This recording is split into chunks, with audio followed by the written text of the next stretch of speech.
Bom dia, boa tarde, boa noite aos nossos amigos e leitores do Vida Destra. Não se esqueça, todo final de semana tem um boletim atualizado pela Mariana Lessa com os feitos do governo. Acesse www.vidadestra.org/boletim e confira todas as edições. O quarto episódio do podcast Vida Destra, referente ao tema Problema da Carne e Impactos.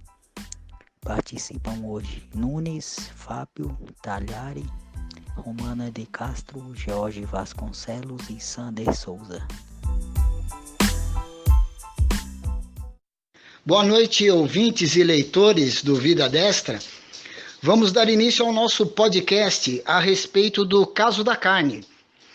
Aqui comigo eu tenho o Nunes, a Romana, o Sander, e nós vamos começar um bate-papo sobre isso, falando dos aspectos econômicos e como que a gente pode contornar esse pequeno problema. Boa noite, amigos, leitores e ouvintes do podcast Vida Destra. Aqui quem está falando é o Sander Souza, diretamente do Japão. Vamos lá, vamos iniciar mais um podcast aí para os nossos ouvintes.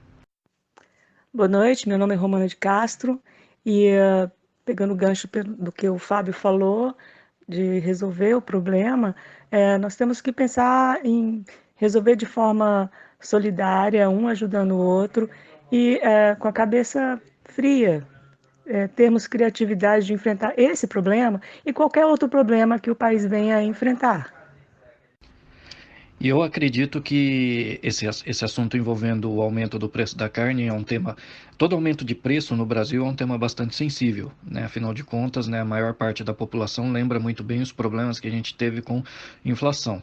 Mas é justamente com informação que a gente combate, né, um problema como esse. Vamos lá. Boa noite, aqui é o Nunes. É isso aí, vamos começar mais um podcast e prontos para o debate. Nesse sentido que eu disse também, basta imaginarmos se nós estivéssemos na situação dos chineses, se tivesse havido aqui uma doença no gado, por exemplo, nós teríamos que achar uma solução como eles estão procurando solução. Então, nós teríamos que pagar um preço muito caro na carne como eles estão tendo que pagar. Então, é uma coisa que pode acontecer em qualquer país. E, na verdade, nós estamos no lucro, porque o nosso país está tendo a chance de exportar, de aumentar a sua exportação, e isso traz benefícios ao país. O que você disse é muito preciso, Romana, porque tem 3 fontes de capital, onde a gente possa buscar capital. O capital interno, que é a poupança privada, o capital público, que é o investimento público, e o capital externo. Nem o capital interno, nem o capital público, neste momento, tem condições de sustentar grandes investimentos. Então, a gente precisa mesmo recorrer ao capital externo. Aliás, só a ideia de que esse capital está entrando já é suficiente, por exemplo, para fazer o dólar baixar de 4,26 para 4,14 hoje. Boa noite, amigos. É o Jorge Vasconcelos falando. Meus amigos, eu acho que de tudo isso da carne, né, não tem situação mais óbvia da gente perceber que as críticas elas nascem das pequenas coisas, né? Porque se realmente a gente estivesse em crise, se realmente houvesse um problema nesse país, e o que tinha tudo para acontecer, já que a gente veio de um país em frangalhos, né? Nós estaríamos vendo um presidente da República sofrendo muito. É muito pouca coisa para esse pessoal criticar, né? Esquecem da carne de papelão que a gente passou, né? Esquecem que outros governos privilegiaram o monopólio, né? Destruíram os pequenos produtores de carne que hoje são submetidos a esses monopólios, né? É interessante como há uma distorção muito grande da realidade, sobretudo em relação à carne. Como o George falou, é uma época que o pessoal vai reclamar de tudo, dos pequenos detalhes. E o pessoal não vê que a procura nossa está altíssima das nossas commodities. Só não tem ainda uma injeção de capital no país por causa da insegurança jurídica. Ao que me parece, Fábio, me chame minha atenção se eu estiver errado, né? O dólar teve passou, né, exatamente por essa questão de desconfiança, né, depois que o Lula saiu. Mas, na realidade, o capital especulativo ele tem fugido do Brasil por causa de um juros baixo, né? E eu acho que a tendência é a gente descobrir de fato qual é o tamanho do dólar em relação ao real. E com o tempo, né, eu acho que até com a exportação, com uma balança de comércio favorável, né, a gente tem uma tendência a baixar o dólar. E aí será realmente uma baixa real, né? A gente não vai estar vendo o Banco Central lá intervindo para fazer um dólar de ficção. Então, Jorge, você falou sobre os pequenos produtores. Eu acho que é uma chance de ouro para eles, porque aí o mercado interno vai consumir o produto deles em maior quantidade, né? E são produtos fantásticos dos pequenos produtores. Muitos deles se organizam em cooperativas e são muito bem organizados, produtos de uma qualidade muito boa.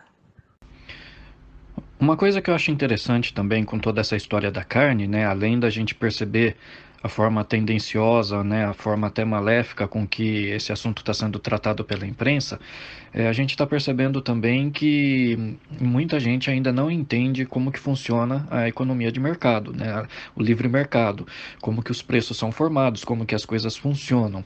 Né?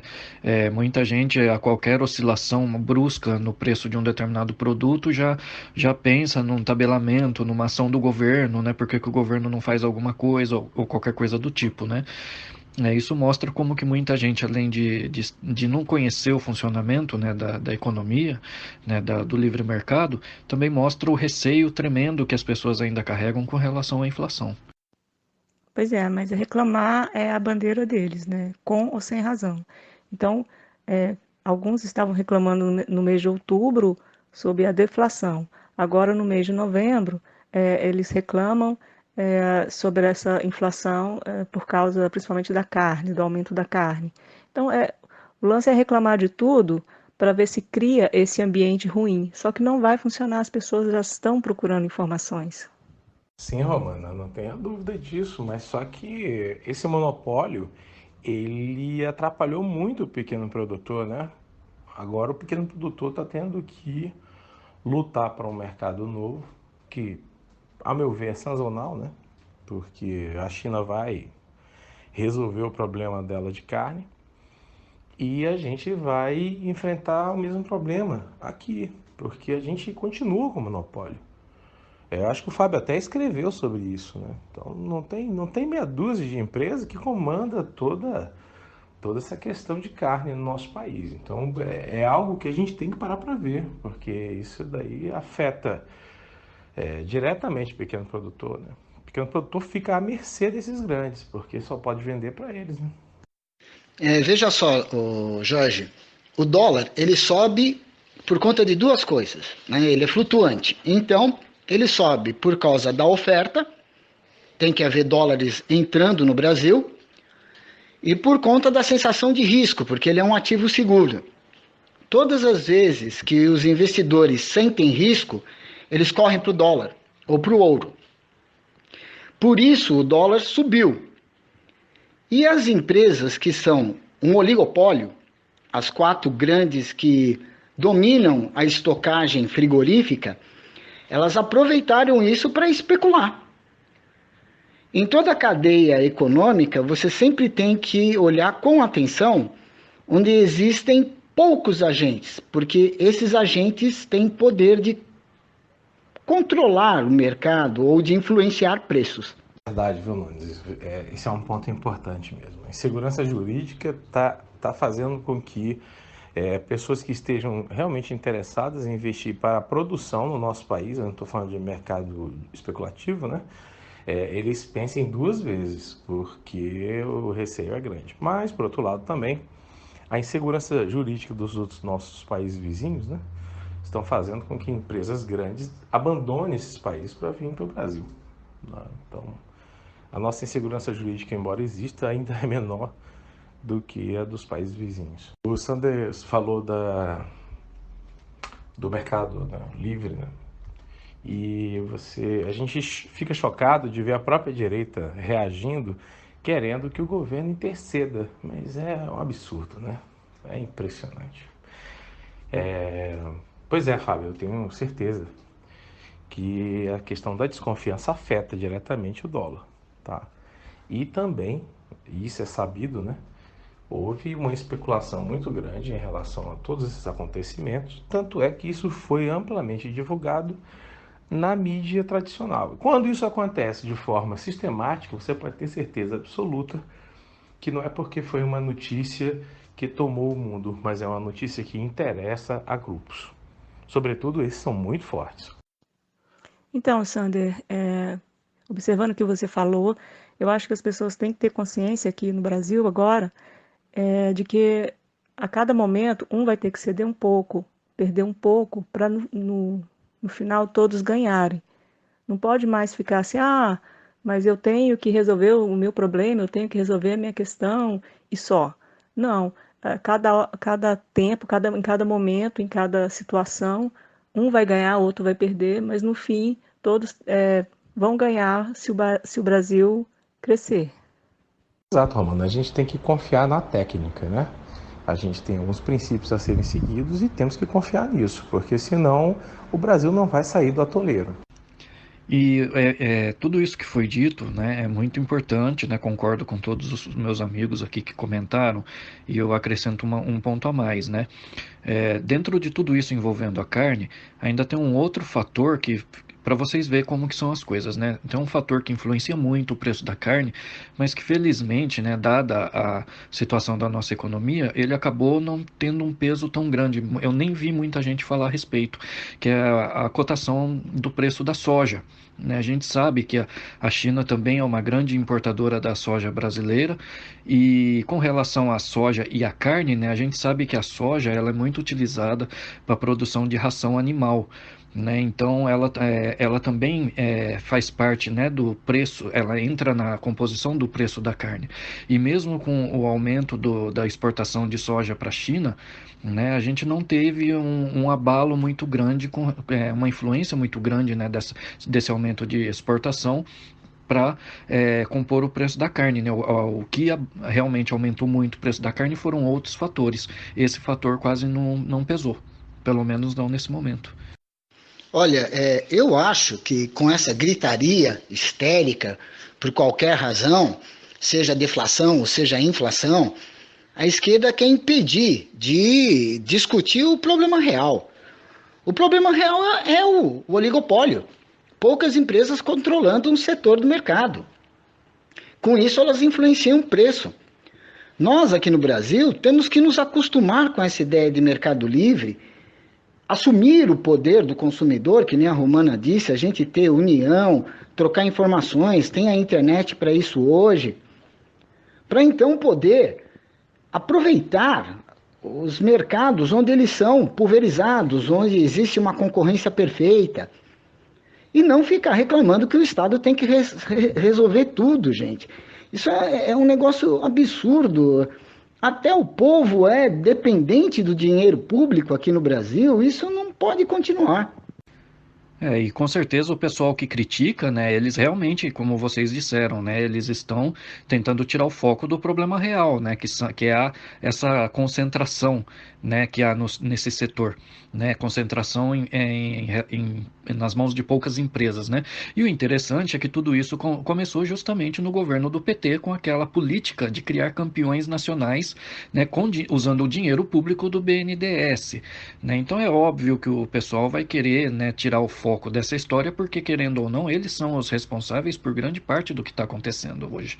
Felizmente, né, a nossa economia é uma economia já bastante avançada, ao ponto de não causar efeitos maiores, porque se nós ainda tivéssemos num grau menor de desenvolvimento, né, da nossa economia, os efeitos poderiam ser bem piores do que estão ocorrendo hoje. E sabe por quê o que você disse, Sander? Porque a produção de soja ela é bastante pulverizada. É um mercado com bastante agentes econômicos. E os estoques, eles já são grandes. Então, ninguém domina o estoque de modo a poder afetar preços. Então, a gente precisa de uma planificação melhor nessa cadeia produtiva da carne.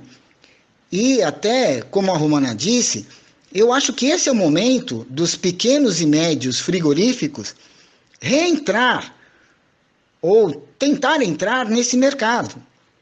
Porque as 4 grandes empresas de frigoríficos, elas não podem sustentar essa queda de braço de um lado com o produtor e do outro lado com o consumidor por muito tempo. Porque a carne é um produto perecível. Não tem como você segurar estoque por mais de 8 meses. E isso se for em peças grandes. Exatamente, meu amigo Fábio. Tudo é uma cortina de fumaça, né? O problema está aí. E você vê que quando o mundo estava se acabando, né? Você via uma presidente da República se virar e falar: olha, o crime são dos CPFs, não dos CNPJs, né? É brincadeira. E o CAD nisso tudo, hein? Então, essa informação fabricada pela grande mídia, que nós já sabemos, estamos cansados de saber, que é com o intuito apenas de destituir este governo, porque ele é muito popular, então eles ficam tentando, de todas as maneiras, fazer com que o povo fique contra este governo. Então, eles fazem isso mesmo, eles deturpam, eles colocam apenas aquela parte da informação que eles acham que vão prejudicar o governo, e ainda coloca de uma forma que faz com que as pessoas fiquem com medo, fiquem desesperadas, fiquem com raiva, mas não é isso que nós devemos fazer. Nós devemos nos unir, nós devemos achar soluções, somos inteligentes o suficiente para isso, e achar soluções para os nossos problemas, porque é isso que os povos fazem mundo afora. É verdade, Fábio. Inclusive, a gente tem que levar em consideração, até como o próprio George já falou, que essa é uma situação momentânea que a gente está passando, né? A gente sabe que o aumento da demanda chinesa, ela não ocorreu só por causa do problema, né, envolvendo o rebanho suíno deles, né? Mas a gente sabe também que a guerra comercial entre a China e os Estados Unidos está influenciando bastante esse momento que a gente está passando. Quando essa questão da ali envolvendo a febre suína, né? E essa outra questão envolvendo a guerra comercial com os Estados Unidos, quando isso se resolver, a oferta para a China vai aumentar novamente, e isso vai afetar os preços aqui no Brasil também. E aí a gente tem que estar preparado para esse outro cenário, né? Hoje as pessoas estão focando muito nesse aumento da carne, que é algo momentâneo, mas a gente já tem que se preparando para um futuro próximo com o aumento da demanda que vai ocorrer. E essas reclamações são completamente sem sentido. O camarada dizer que tem deflação e falar que tem deflação fictícia. Primeiro que não tem deflação, o que estava acontecendo era uma desinflação, um retorno a um ponto de equilíbrio. Na verdade, o PIB está crescendo e está até surpreendendo agora, nesse final de ano. O último trimestre foi uma surpresa. E essa inflação que aconteceu agora, em novembro, chegou a 0,51%, o esperado era 0,48%. Então, isso é uma diferença de 0,03%. Nos governos do PT, teve inflação de 12,53% em 2002, em 10,57% em 2015, recentemente. Então, eles não poderiam falar nada. É que esse pessoal não tem um mínimo compromisso com coerência e com a verdade. Então, Fábio, por exemplo, na época da Operação Carne Fraca, né, que muita gente passou mal comendo carne podre, uma coisa assim absurda. Eu tenho um açougueiro que eu vou sempre nele, e aí ele ficou espantado, porque eu cheguei e perguntei: olha, de onde vem essa carne? Aí ele: não, é de um produtor aqui perto, e falou o nome do produtor, né? Eu fiquei mais tranquila, eu falei assim: porque se for JBS ou BRF, eu não vou comprar. Aí, tipo assim, eu prefiro escolher produtos dos pequenos produtores. Eu acho que as pessoas podem ajudar muito se fizerem isso. Sander, e o que você falou, né? O Brasil ele tem uma vocação de ser mesmo o celeiro do mundo. como era o Egito na época do Império Romano. Era quem produzia e fornecia os alimentos básicos. Os outros exportadores de carne para a China, um é os Estados Unidos, que está em guerra comercial com a China. O outro é a Austrália, que também está com problema de peste suína e uma baita de uma seca, com incêndios e tudo mais. Não havia outro grande mercado produtor que não fosse o Brasil. Era um negócio que a gente tinha que aproveitar. E eu acho que a ministra da Agricultura, a Tereza Cristina, e o Bolsonaro foram ousados. Inclusive, essa majoração da tarifa do aço do Brasil é uma clara retaliação pela reaproximação do Brasil com a China. O Trump foi chiliquento. Isso que você acabou de falar é a pura verdade, viu, Fábio? A impressão que fica é que o Brasil começou em 1º de janeiro de 2019, né? O que aconteceu antes esquece, apaga, né? Não faz parte da história, a gente deletou tudo, né? É impressionante a cara de pau desse pessoal. Né? Agora mudando um pouquinho, né? Uma coisa que a Romana falou e que eu concordo bastante, a postura tanto dos consumidores como dos empresários também influencia muito em momentos como este, né? Eu dou um exemplo de algo que aconteceu no Japão, aqui no Japão, no ano passado, né? O ano passado, aliás, não foi nem no ano passado, foi nesse ano mesmo, né? No verão, agora no verão de 2019, né? O nosso verão aqui, né? É nos meses de junho, julho, agosto. Nós tivemos um dos verões mais quentes dos últimos tempos e houve muitos casos, né, divulgados na imprensa japonesa de pessoas que morreram por hipertermia, né, por excesso de calor, né, por causa do calor excessivo que estava acontecendo. Houve muitos casos de desidratação e tudo. E o que a Coca-Cola resolveu fazer? Né?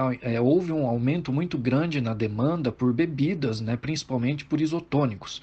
E o que a Coca-Cola fez? Ao invés de agir como muitos empresários brasileiros, né, tentando se aproveitar da situação, a Coca-Cola reduziu o preço dos isotônicos dela e fez ainda uma campanha publicitária, né, dizendo, olha, estou abaixando os preços para vocês beberem mais para evitar problemas com calor. E o preço abaixou bastante. Uma garrafa de 500 ml de isotônico que era 150 ienes, ela baixou para 100 ienes. Assim, foi uma queda grande.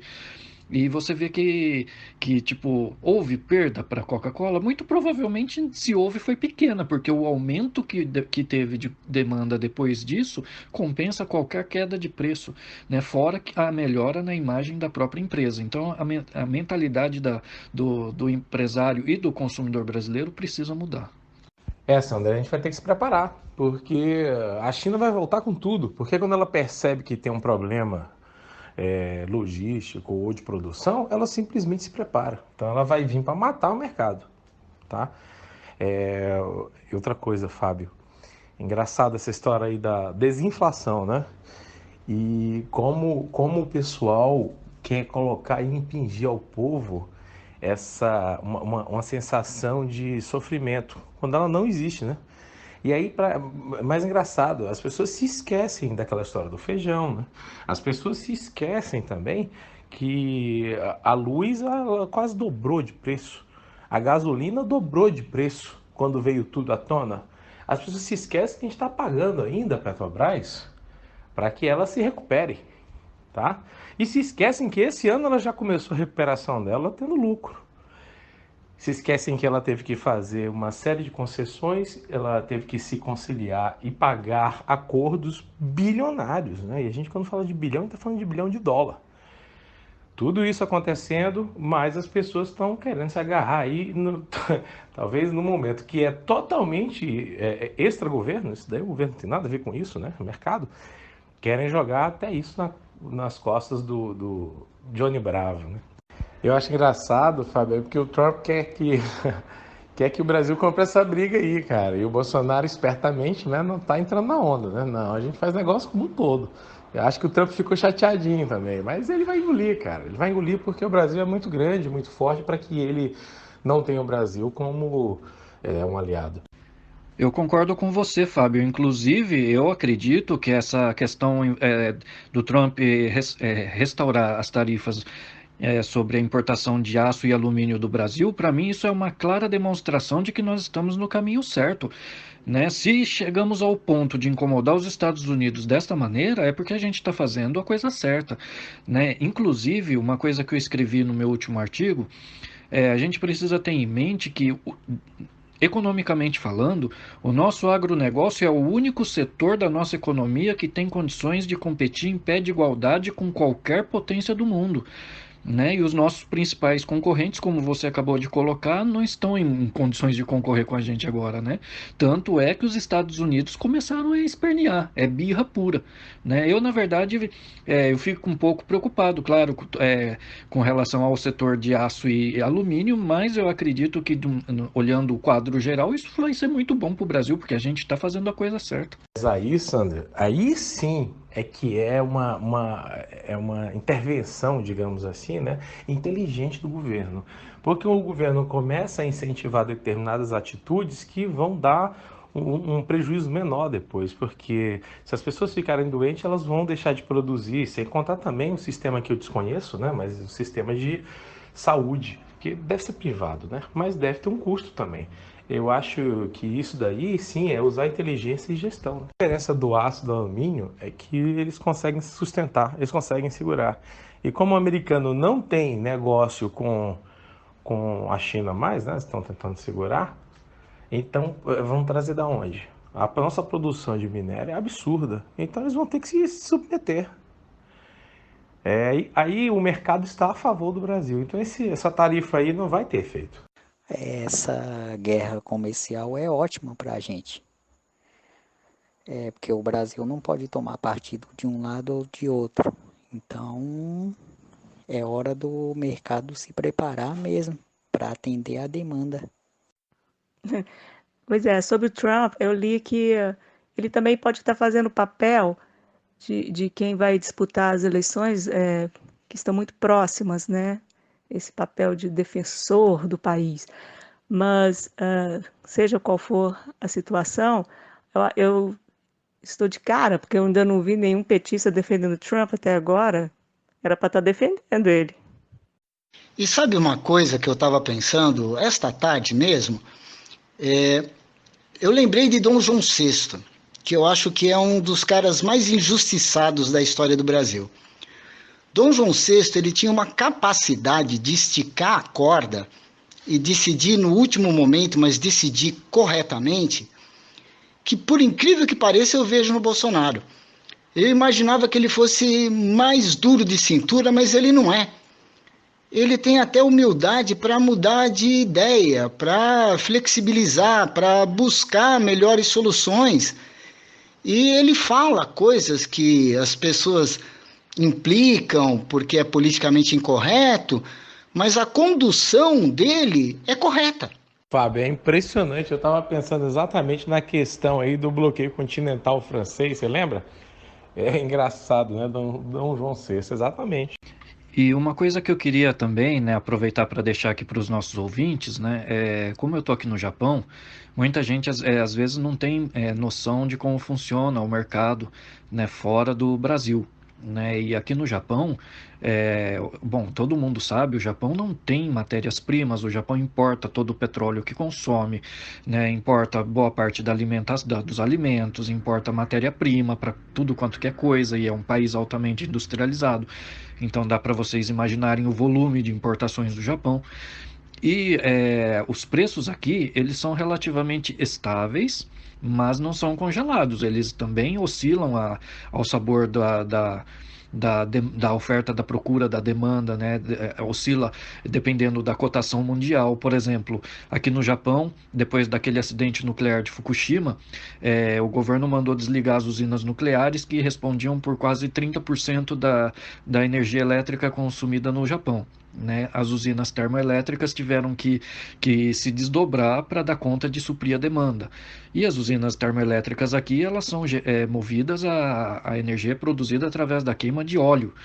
Né? Então, imagina, o óleo é todo importado, então qualquer oscilação no preço do petróleo ou na cotação do dólar, isso influencia diretamente no custo da energia elétrica aqui no Japão. Então a gente tem meses que a companhia elétrica avisa que vai subir, às vezes desce, e o negócio oscila. A gente está acostumado com isso.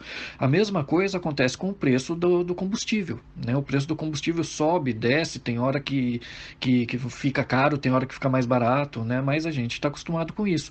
E o que a gente faz, né? A gente procura o mais barato, né? Não tem alternativa, né? E o interessante é que aqui no Japão não existem uma única companhia fornecendo energia elétrica. Você pode até, tem a região que eu moro, por exemplo, você tem opções de energia elétrica, né? Você tem como mudar a companhia que fornece para você dependendo do preço. Então, a concorrência é tudo, né? A gente precisa de concorrência. Eu acredito, eu não conheço, né, o mercado japonês, eu acredito também que há até um investimento, né, eles motivam e financiam essa energia solar, por exemplo, eólica, né, energia limpa. Então os caras estão muito ligados, eles tiram energia até da onda, né, a onda do mar. Muito bem lembrado, Fábio. Essa questão aí esse exemplo que você deu do Dom João VI tem tudo a ver. Muito bem lembrado mesmo.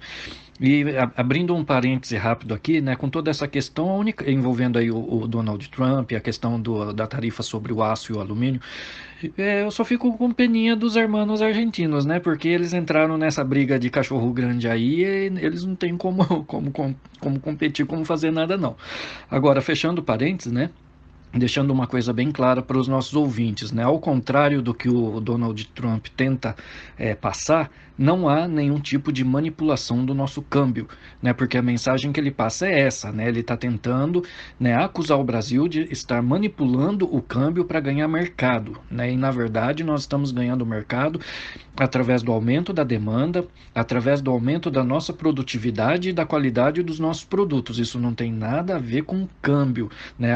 Tem a ver com câmbio, mas não é uma manipulação forçada. Nós não estamos manipulando o câmbio, né? O nosso câmbio ele flutua livremente.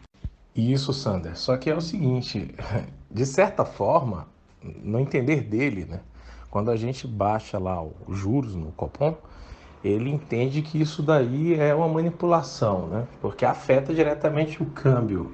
Só que não é diretamente o câmbio, é indiretamente, né?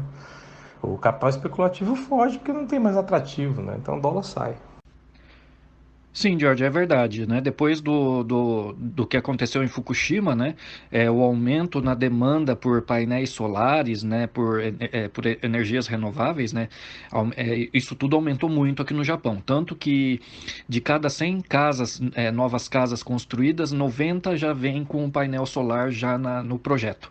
Né? Inclusive, uma das coisas que aumentou muito aqui é o chamado projeto Oro Denka, né? Que eles chamam, são casas totalmente elétricas que não dependem de gás encanado, né? Tudo funciona à base de eletricidade e as casas já são construídas com seu próprio painel solar para fornecer energia, né? Então, boa parte hoje, né, das residências mais recentes, né, as que foram construídas desde 2011 para cá, elas já dispõem desses dispositivos de energia para reduzir o consumo. Fora que os aparelhos eletrônicos japoneses, né, os eletrodomésticos, tudo consome o consumo de energia é muito baixo, né? E existe um selo que foi criado pelo governo que é atribuído aos produtos, né, eletrodomésticos, atestando o seu consumo, né? E ganha aquele que consome menos energia, é o que os consumidores dão preferência, né?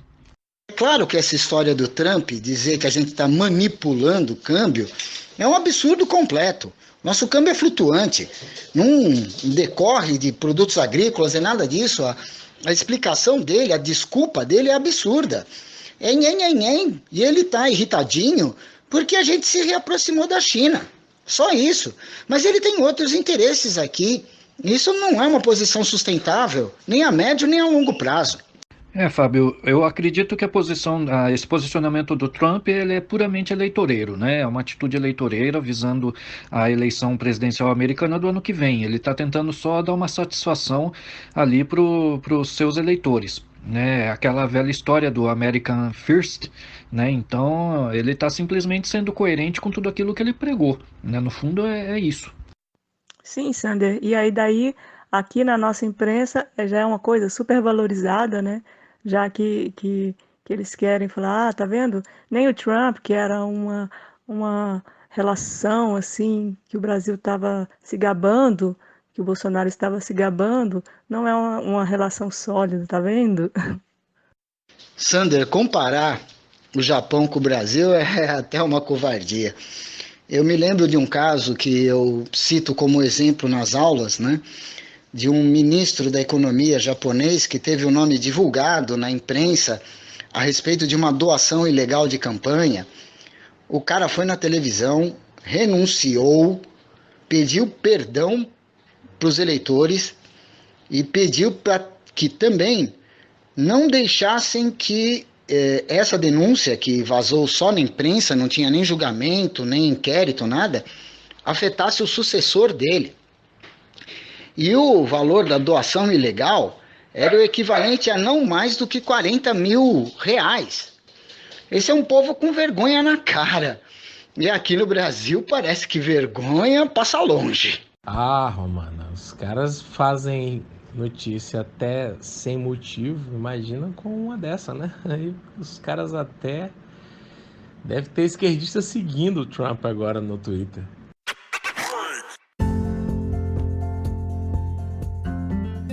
Peço aos amigos para seguirem nosso Twitter, @vidadestra, e acessarem o nosso site, vidadestra.org. Estamos também nas principais plataformas de podcasting, como Anchor, Spotify, Deezer e Apple Podcasts.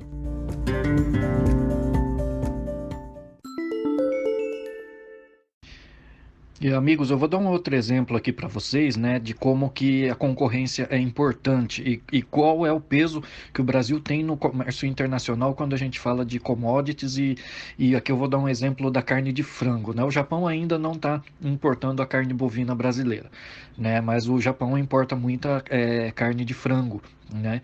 E aqui nos mercados japoneses, as mercadorias, né, as bandejas de carne, ela tem que ter a identificação da origem da carne, né? Se é carne de produção nacional, se é importado, e se for importado tem que estar especificado qual é o país.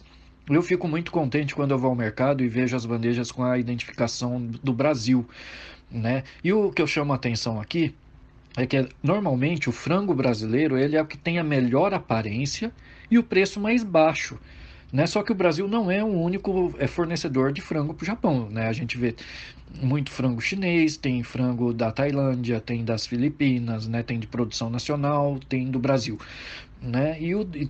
Dentre todos esses, até comparado com o próprio produto japonês, o nosso frango é o que tem a melhor aparência. A carne, você olha, ela tem uma aparência mais bonita, mais chamativa, e normalmente tem o preço mais baixo. Então vocês veem como que concorrência é importante e como que o nosso produto tem qualidade para competir no mercado internacional com preço baixo. Você vai no mercado aqui no Japão e ela normalmente é o que tem o preço mais baixo. Olha, Fábio, essa questão da vergonha é um negócio realmente complicado, tá faltando bastante ali em Brasília, viu? E tem um outro exemplo, né? Esse ano mesmo, é um caso recente, o ministro da Justiça ele foi obrigado a renunciar porque foi descoberto que o gabinete dele tinha mandado alguns presentes para algumas pessoas, né? Só que, cara, sabe o que eram os presentes? Eram algumas caixas com batata doce. Era uma coisa bem simples, assim, sabe? Não era nem dinheiro. Mas só que pelo fato dele ser um funcionário público, ele não poderia fazer esse tipo de coisa, né? Que no Japão é inaceitável. Quando o caso veio à tona, ele teve que renunciar e aqui não tem meio termo, não tem essa do cara falar, não, não quero. Né? Se chegar ao extremo, o primeiro-ministro pode demitir o cara e se o primeiro-ministro não tomar uma posição, aí o imperador pode fazer alguma coisa, mas não chega a esses extremos, né? A própria pessoa, quando o caso vem à tona, já renuncia e cai fora. Engraçado, isso tudo porque a gente tá falando só de um item, né? Do mesmo jeito que o Trump só taxou um item nosso, né? Imagine só, a gente é um país enorme, a gente exporta tanta coisa, né? A gente tá em primeiro lugar em tanta coisa. Veja só, Sander, a carne brasileira ela é imbatível. A carne bovina, os suínos, avícola, é imbatível. E por isso muita gente se preocupa. Nossos concorrentes diretos nessa questão são a Austrália e os Estados Unidos. Então, tem muito chiliquinho nessa história, mas a gente está no caminho certo.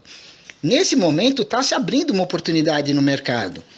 as pequenas e médias empresas que atuam no setor de frigorífico, elas têm uma oportunidade de entrar. Que nem a Romana disse um pouco antes, por exemplo, esses pequenos e médios produtores, eles podem se reunir em cooperativas para ganhar escala e aí conseguir competir, como acontece em Maringá, como acontece com outras cooperativas como a Aurora. A gente tinha que exportar esse modelo para o Nordeste, para o Norte, para as pessoas aprenderem a se unir para ganhar escala. Pois é, Fábio, realmente comparar a nossa situação do Brasil de agora, né, do momento, com esses países desenvolvidos, em que as pessoas já adquiriram uma consciência do que é certo, o que é errado, o que se deve, o que não se deve fazer, realmente é de chorar.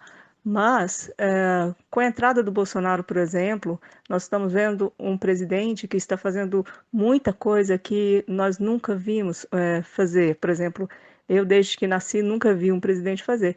Então, isso tudo me dá esperança. Ainda existem muitos cargos de decisão ocupados por pessoas que realmente não trabalham para o coletivo, elas trabalham para si. Mas eu espero que esses cargos também venham ao longo dos anos sendo substituídos por pessoas que vão trabalhar em prol de todos. E ainda falando de mercados, né, o Brasil exporta para o Japão, a gente aqui no Japão importa açúcar, suco de laranja, café, cacau, né, carne de frango, né, minério de ferro, né, tem muita coisa que vem aí do Brasil e é legal a gente ir no mercado aqui, você compra, por exemplo, quando eu vou comprar café, tá lá, café do Brasil. Né, você vai comprar suco de laranja, tem uma marca muito conhecida aqui, você vai ver lá o sumo da laranja, né, a polpa da laranja, não sei como que chama, né, é importada do Brasil. Né? Então, você vai comprar chocolates aqui no Japão, você vai ver o cacau vem do Brasil, ou então vem de alguns países da África que fornecem também. Mas o Brasil está presente em muita coisa aqui. Só que muita gente, infelizmente, não se dá conta da força que a nossa economia tem. Né? A gente ainda tem aquele complexo de vira-lata, se acha os piores, mas é o que eu falei. No agronegócio, a gente briga de igual para igual com qualquer outro país grande, não tem essa, né? Infelizmente, né, esse é o único setor da nossa economia que se fortaleceu a esse ponto. Né? A gente precisa agora aproveitar as medidas econômicas e o momento, né, proporcionado pelo governo Bolsonaro para que outros setores da nossa economia possam se modernizar e possam estar competindo também com essa mesma força no mercado internacional. E tudo isso beneficia o próprio consumidor brasileiro, né? Porque a gente vai ter produtos de qualidade, com preços mais baixos, e também tem a questão da geração de empregos, da geração de divisas, né?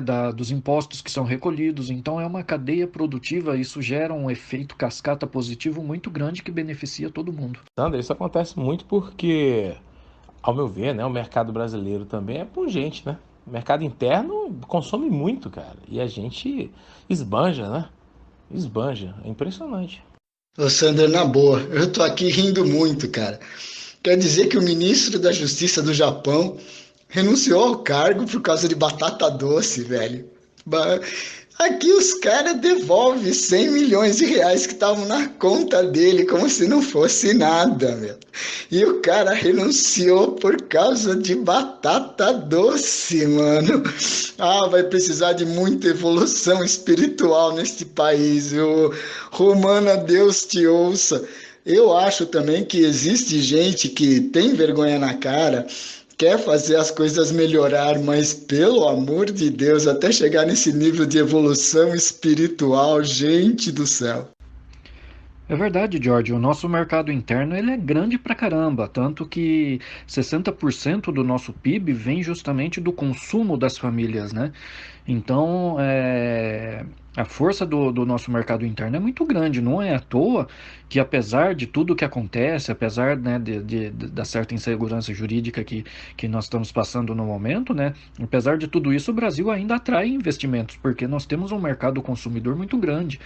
né? E apesar dessa insegurança jurídica que vem hoje lá do STF, né, eu acredito que pesa muito para os investidores a postura do governo como um todo, porque está bem definido o fato de que o foco do problema, né, é o STF, né, não é algo generalizado, espalhado por todo o governo como era até pouco tempo atrás. O governo era uma estrutura totalmente corrompida. Hoje, né, o investidor ele vê que existem problemas, mas são problemas mais pontuais e que vale a pena investir no Brasil, né? O Brasil tem um mercado muito grande que não pode ser ignorado, né? Hoje em dia, qualquer mercado que você ganhe a mais para o seu produto faz total diferença. Fábio, eu confesso que eu também, quando vi a notícia, eu não acreditei. Eu tive que conferir para ter certeza que eu tinha entendido certo, mas foi isso mesmo que aconteceu. Né? Felizmente, né, aqui no Japão, essa questão da moralidade com a coisa pública, não só a coisa pública, né, mesmo entre as pessoas comuns, né, todo mundo sabe aqui o crime no Japão, a taxa de roubo, de homicídio, todas essas coisas é muito baixa aqui, né?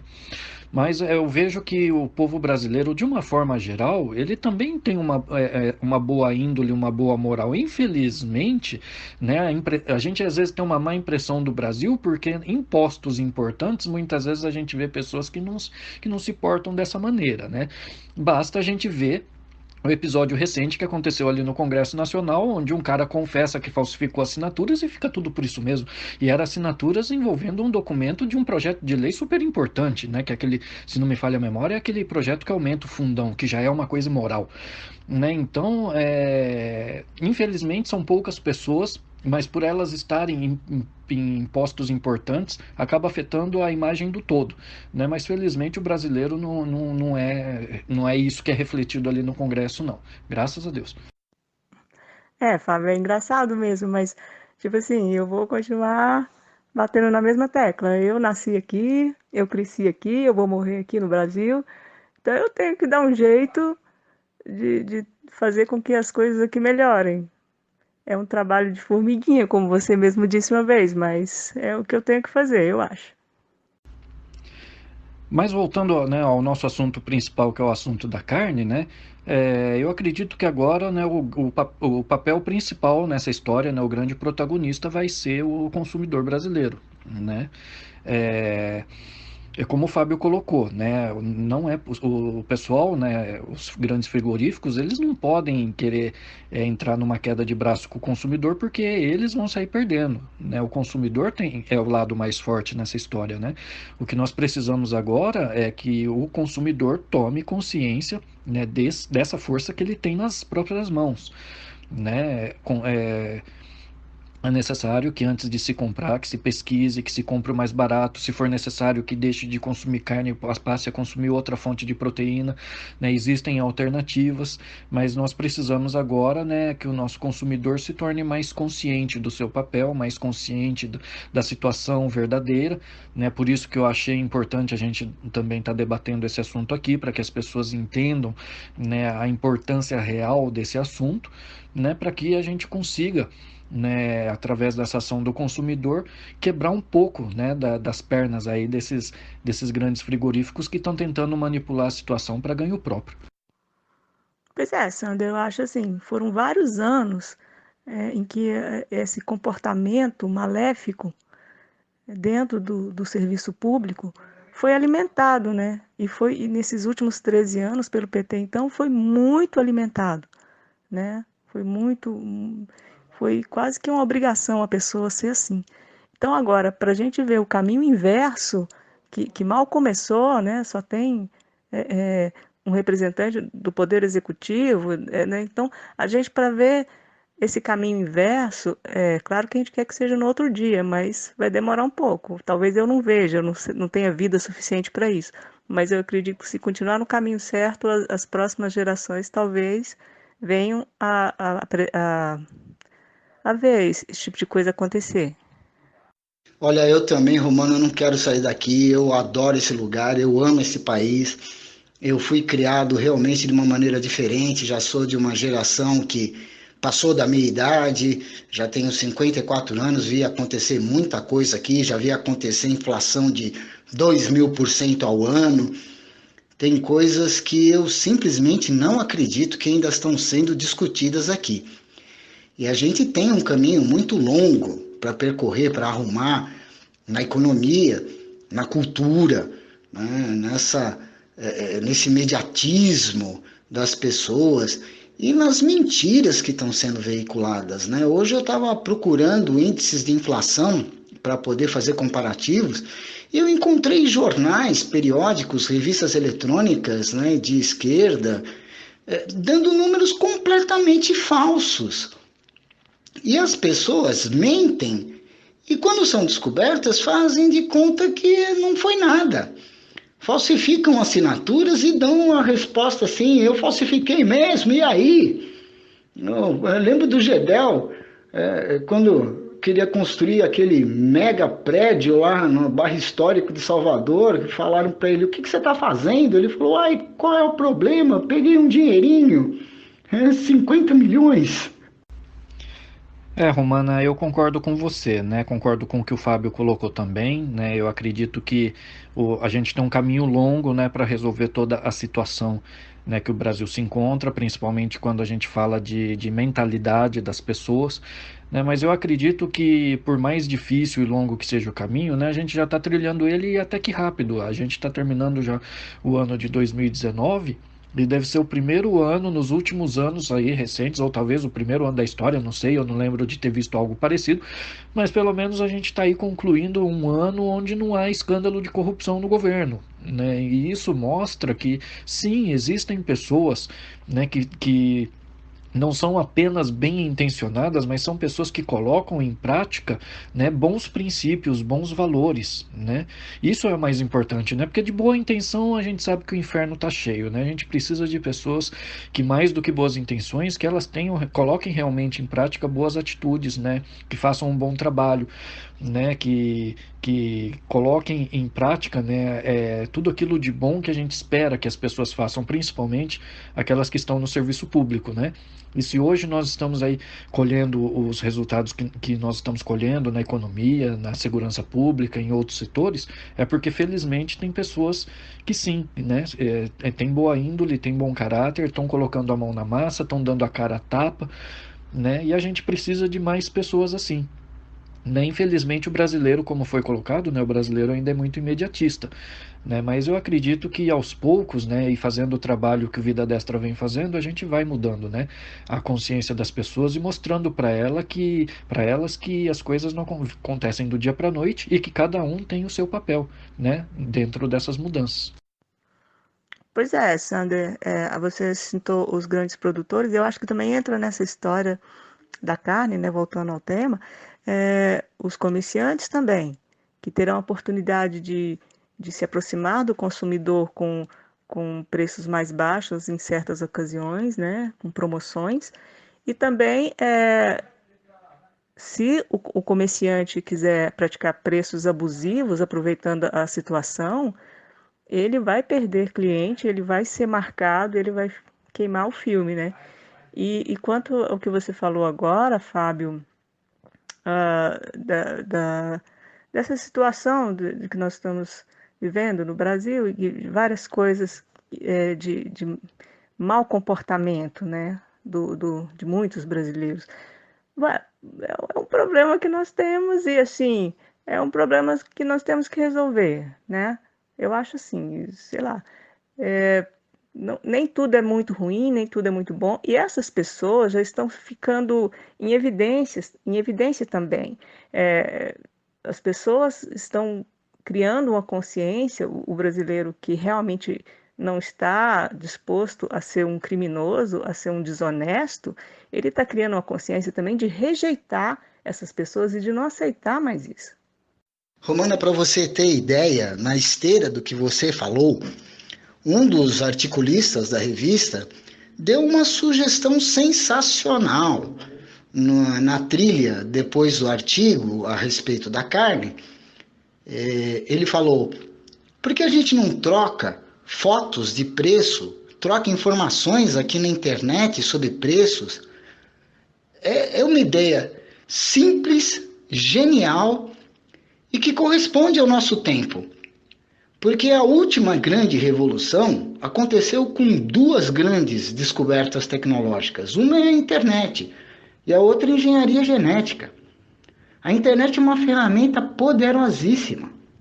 O brasileiro, que agora está tão interessado em política, deve começar a se interessar também por economia, discutir assuntos importantes, sem gritaria, sem histeria, sem ver a coisa por um lado só, ter uma visão mais abrangente. E eu acho que isso está acontecendo, sim.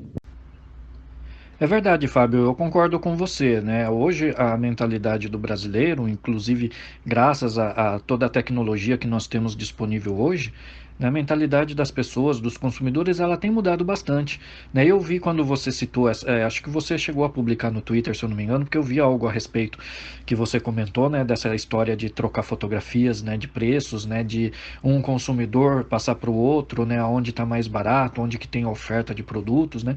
Meu, isso é importantíssimo, é dessa maneira mesmo que o consumidor tem que agir, é assim que a gente vai conseguir vencer essa queda de braço, né? Isso mostra também que os nossos consumidores estão amadurecendo, né?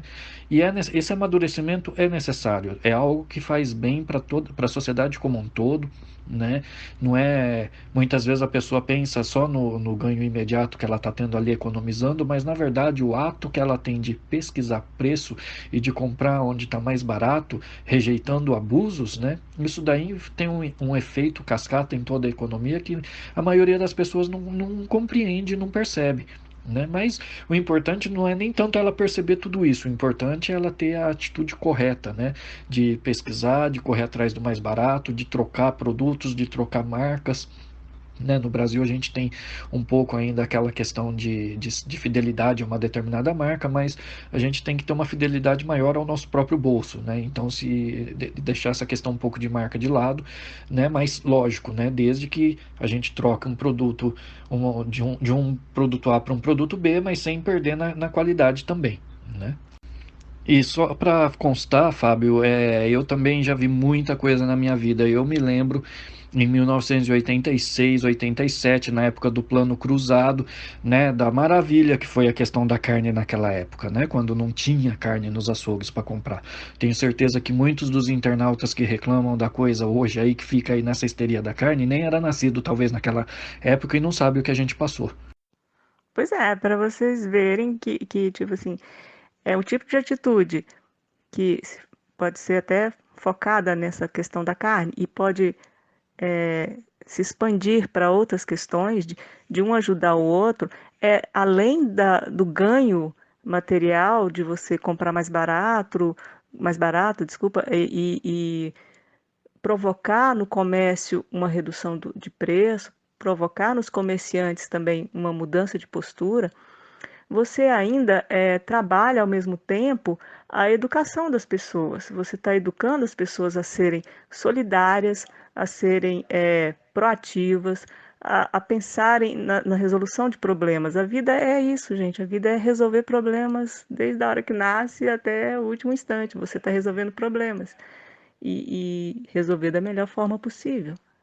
Então, Sandra, é verdade, hein? Eu me lembro que o Sarney estava contratando o laçador para a Sunab, né? Para pegar o boi lá no pasto. Oh, meu Deus.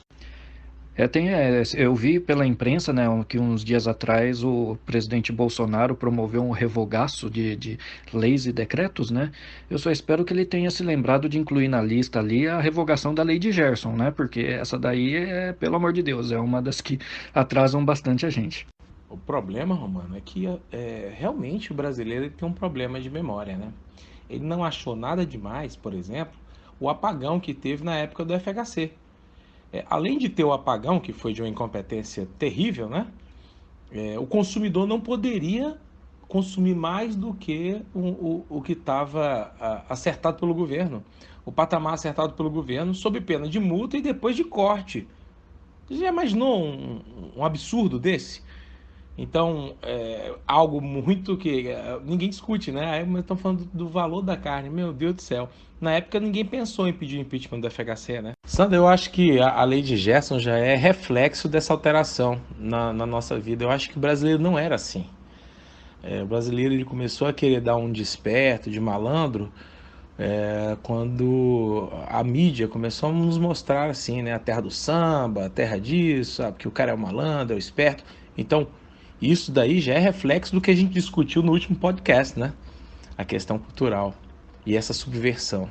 E vejam só, isso que vocês falaram nada mais é do que aquilo que eu expliquei no artigo, a lei da oferta e da procura. Na verdade, a procura, a demanda, ela está na mão do consumidor, que é a ponta final da cadeia econômica. O maior poder está na mão do consumidor.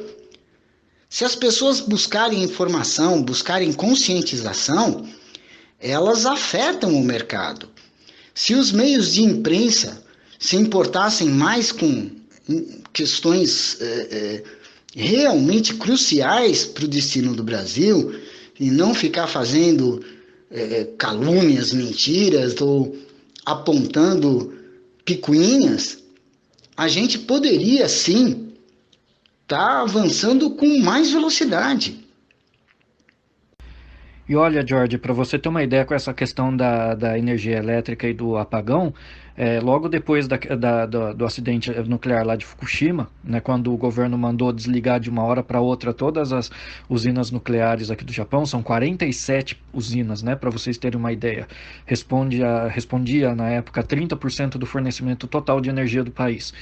Quando isso aconteceu, né, a Federação das Indústrias do Japão, né, eles foram lá no gabinete do primeiro-ministro, botou o cara na parede e simplesmente falou: ou você mantém a energia elétrica ou a gente joga você para fora. Né? E o primeiro-ministro teve que rebolar e fazer e desfazer para conseguir manter a produção, porque as indústrias não admitiam falta de energia. Eles falaram: nós temos contrato para cumprir, nós temos produção para fazer e a gente não admite isso não. Né? Então, a mentalidade das pessoas, né, de empresários, de consumidores, né, de comerciantes, a mentalidade de todo mundo influencia muito nos rumos de um país. Né? E graças a Deus eu vejo que hoje a gente tem empresários, né, a gente vê aí o Luciano Hang, a gente tem empresários, a gente tem consumidores, comerciantes, a gente tem pessoas que estão com a mentalidade correta, pensando sim em trabalhar, né, para ter um retorno próprio, mas sem que isso prejudique o seu próximo, prejudique a sociedade ou prejudique o Brasil. Muito pelo contrário, é possível a gente ter ganhos pessoais, ao mesmo tempo fazer com que o Brasil ganhe também. Se essa questão da carne fosse algo que não fosse pontual, né? E que fosse um problema mesmo para o país, você pode ter certeza que até os veganos já estavam com a bandeirinha levantada e contando toda a historinha deles para poder convencer todo mundo que agora era a hora e a vez do vegano, né? E você vê que eles nem reagiram a isso daí, né? Engraçado, não houve nem crítica e nem nada, não falaram nada, ficaram quietos mesmo. Então, ouvindo vocês falarem agora, parece que nós nos acostumamos a viver sob o jugo do Estado, né? O Estado manda e nós obedecemos. Então, agora que temos a liberdade, que este governo tirou vários absurdos de imposições estatais em cima das nossas costas, né? Como várias questões do Detran, por exemplo, aí as pessoas começam a reclamar, parece que quer viver escravizado. Mas não, gente, vamos nos acostumar com a liberdade, porque liberdade é tudo de bom. Sander, só a título de informação, a época do apagão aqui no FHC, né? Você sabe quem era o advogado-geral da União? Gilmar Mendes. Foi ele que sustentou, eles contrataram 600 advogados, né? De forma totalmente fora da licitação, foi totalmente inconstitucional a contratação para fazer as defesas que começaram a ocorrer no país todo. Porque como assim que eu sou um consumidor e você tá dizendo que eu não posso consumir e eu ainda vou ser penalizado por isso? Entendeu? Então foi um absurdo muito grande, cara. Um absurdo muito grande. Não é à toa que Gilmar Mendes está onde está, né? Isso, Romana, é algo que não vai mudar, tá? Isso aí eu tenho certeza, isso não vai mudar. O brasileiro, ele pensa o seguinte, que ele depende do Estado. E eu acho que isso aí vem desde quando a gente foi descoberto. Entendeu? Então, não, eu estou nessa situação, o Estado vai ter que dar um jeito e tal. Então, isso daí sempre foi assim e eu acho que isso não vai mudar. Amigos, eu vou aproveitar para me despedir de vocês e dos nossos ouvintes, né?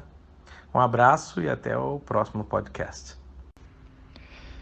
Bom, amigos, ouvintes, eu vou aproveitar aqui a deixa do George, né, para finalizar minha participação também. Né, o importante, né, em tudo isso que nós discutimos até aqui é a gente entender que a questão da carne, ela é uma questão temporária, não é essa tempestade toda, né, que muita gente tem de forma irresponsável alardeado através da mídia. Né, é uma situação que nós podemos enfrentar como consumidores, basta nós termos, né, consciência do nosso poder e exercermos esse poder através da nossa escolha na hora de fazer a compra, né, como já foi colocado aqui. Né, é importante que a gente tenha consciência, né, de que o Brasil está trilhando o caminho correto, né, tanto na área econômica como em outras áreas também. Né, o importante é nós incentivarmos o governo para que continue neste caminho, né, para que essa gritaria toda, né, não influencie nas decisões do governo, né, e que essa gritaria toda não venha influenciar também as nossas decisões pessoais. Né, deixa esse povo ignorante gritar pra caramba. Né. Felizmente, nós do Vida Destra, os nossos ouvintes e leitores, são pessoas esclarecidas e que têm condições de ajudar a fazer a diferença num momento como esse. Né, meus amigos, eu quero agradecer a todos pela oportunidade de participar de mais um podcast. Meu nome é Sander Souza, falando diretamente aqui do Japão para mais um podcast Vida Destra. Um grande abraço a todos e até a próxima oportunidade. Mas eu acho que esse é o ponto que tem que mudar, Jorge. As pessoas têm que ter coragem de tomar escolhas, de fazer, de decidir. Aqui no Brasil, fica rico quem tem dinheiro do BNDES. Está aí várias empresas, JBS, Petrobras, que não me deixam mentir. A gente precisa de gente corajosa. E eu acho que a maioria dos brasileiros é corajosa, é correta, tem probidade. Mas a gente não se manifestava antes por causa do politicamente correto, do grancismo. Falar em livre mercado aqui, pelo amor de Deus, eu estudei na USP. O dia que eu falei para um professor que o Brasil nunca iria crescer exportando sobremesa, que era café, o cara quase me expulsou da aula. Então, o brasileiro tem que levantar a cabeça. O Estado não vai resolver o problema das pessoas, mas a gente ajuda a identificar onde é que eles estão, sim. Aqui a equipe tem raciocínio crítico e a gente vai dar informação. E amigos, eu também vou aproveitar para me despedir. E finalizando, a questão da carne é uma movimentação de mercado, normal. Isso é mercado livre. Os preços sobem, os preços descem, às vezes eles sobem muito, às vezes eles despencam. Entretanto, isso gera uma espiral virtuosa de crescimento. Cada um fazendo o melhor por si é o melhor para todos, era o que dizia Adam Smith. O Estado, ele entra naqueles setores onde não existe concorrência, competitividade, interesse do empresário em investir. Então, garantindo para a população igualdade de oportunidades, investindo em saúde, educação, segurança, o Estado assistencialista, esse é o papel.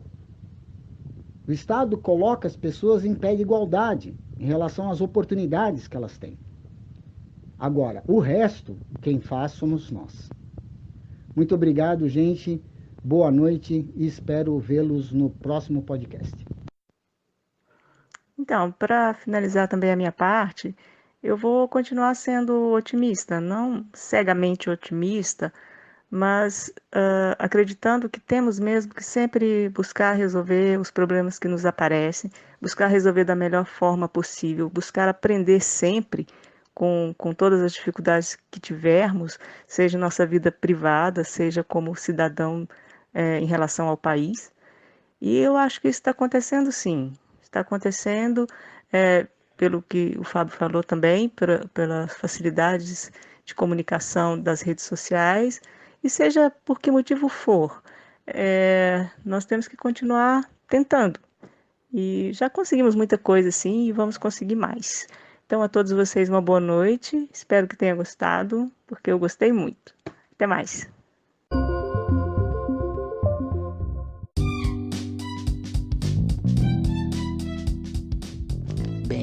nosso podcast fica por aqui. Obrigado a todos os participantes e ouvintes. Qualquer sugestão de pauta, envie ao nosso e-mail contato@vidadestra.org, ao nosso Twitter, @vidadestra, ou aos nossos articulistas que estão sempre no Twitter. Juntos somos mais fortes.